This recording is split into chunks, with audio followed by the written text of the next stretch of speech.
Good evening, everyone. In case you don't know me, I'm Graham Raven. I've been running rally navigation training services since the start of the year, training people in various elements of rally navigation via webinars. And I've also been running Ask the Expert one. So this is the fourth one I've done. And this time, Martyn is my guest expert, and we're going to be talking about off-road regularities. Martyn, you tell your turn to speak, so I'll shut up for a minute. But how did you get into rallying? What was your first early events? And a bit like yourself, really. I was born into a rallying family, although my father was nowhere near as successful as yours. My first event I attended was actually in Mull at the age of 3 months old. So as soon as I was old enough, I went into road rallying, and that's probably about the sort of time I met you, around about the mid 2005, somewhere around there. Probably a Memorial, Spade Adam, Countdown, something like that. yeah. From there, I went on into stage rallying. Was lucky enough to compete all the way up to the BRC, including Rally GB a couple of times, and sort of fell out with stage rallying a bit. Really got a bit fed up with it, and ended up falling into sort of historic events in about 2010. When my first historic event was the Rally of the Tests, which is arguably the toughest one of the lot, and I jumped in and did that one as my first historic event and first time I attempted regularity. And over the last 10 years, I've been had some great successes. I've been lucky enough to win Rally of the Tests, among other things. In 2016, I took on the Devil's Own and resurrected that old name. Run three very successful HRCR.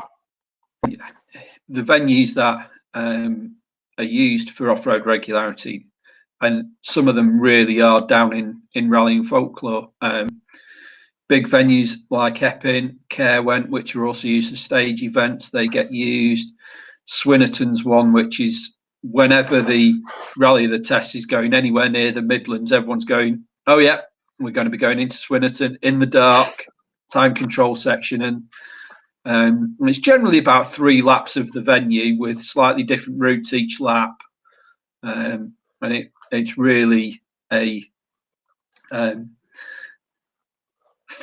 real kind of key point of the event, that the top crews are all really challenged and everyone else just finds it a challenge simply to get through, which I think probably comes on to what I've always said through my webinars. Point number 1 of rallying is go the right way. But I'm sure we've all been lost, haven't we, Martyn, in the dark going, uh-oh, where have we got to? Somebody once told me that being a great navigator isn't necessarily about not screwing up. It's about how you recover. And that's always stuck with me. And I think it's absolutely bang on. Because if you can recover from a mistake, then that's where winning an event comes through. I just wanted to point out, really, that I'm not out to trick anybody. This is about having fun and trying to do something different in an established format. So forget all these images that people have got in their head about going 27.4 mile an hour for 2.63 miles. Forget that. This is going to be purely and simply driving at 30 mile an hour. So you've been asked to average 30 mile an hour between point A and point B. And it's my job to try and stop you from achieving that. Now, if I break it down into simple numbers, for every 1/10 of a mile that you drive at 30 mile an hour, that's 12 seconds.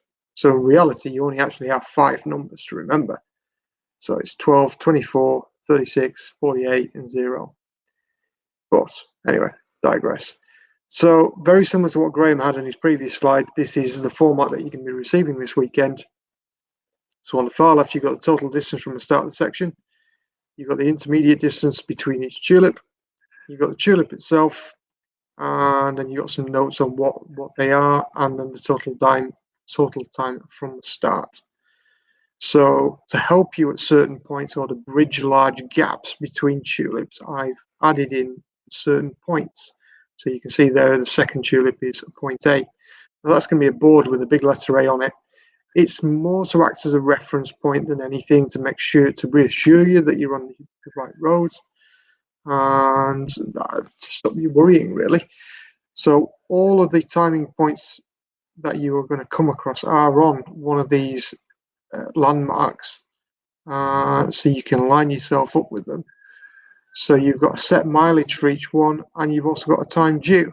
So if we look at the 4th tulip down, so you've got a 90 right with a track straight on, you know that you are due there at 1 minute 14. This is why I've been saying that nobody needs a trip meter. If you don't have a trip meter, don't panic. Just focus on the tulips and going the right way. And on approach to that tulip, ideally your navigator should say, right, I'm coming up to an open 90 right, due there at 14. And then what I would do is I would count you down in time. So just count you down from 10, then down to 0. And in theory, when you get to 0, you should be at the feature. Yeah. Thank you. Right, Danny. Yeah. So a regularity works a little bit differently in the fact that you're not allowed to stop within sight of a control. That's in the regs. Now that's to stop people from racing ahead and then coming into sight of a control and then crawling in to get the exact second they want. Yeah, well, that's what I wanted to check. That was all. Mm-hmm. Yeah. So let me do a little example for you. So if you look at the tulips, so we're going to do the regularity start, and then you're driving along, and let's say you get to point A and there's a control there. So you stop the car, and let's say you arrive there on 28 seconds. So at that point, you are 2 seconds early for your ideal. You follow me? Danny? Yeah. Yep. Okay. So from that point onwards, you've then got to take 2 seconds off your ideal on all of the remaining points. Yeah. So you do 39 at the following one. The next one you do at 1 minute 12. Yeah. Now, let's say on the last one, you arrive at 1 minute 35. Test Graham's drawing skills here. Yeah. There we go. So you've actually got a penalty of,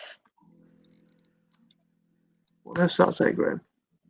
It says 1 minute 30. It's where your due time was 1 minute 30. Oh, sorry, right. Got you. I thought you were drawing a little stick man or something.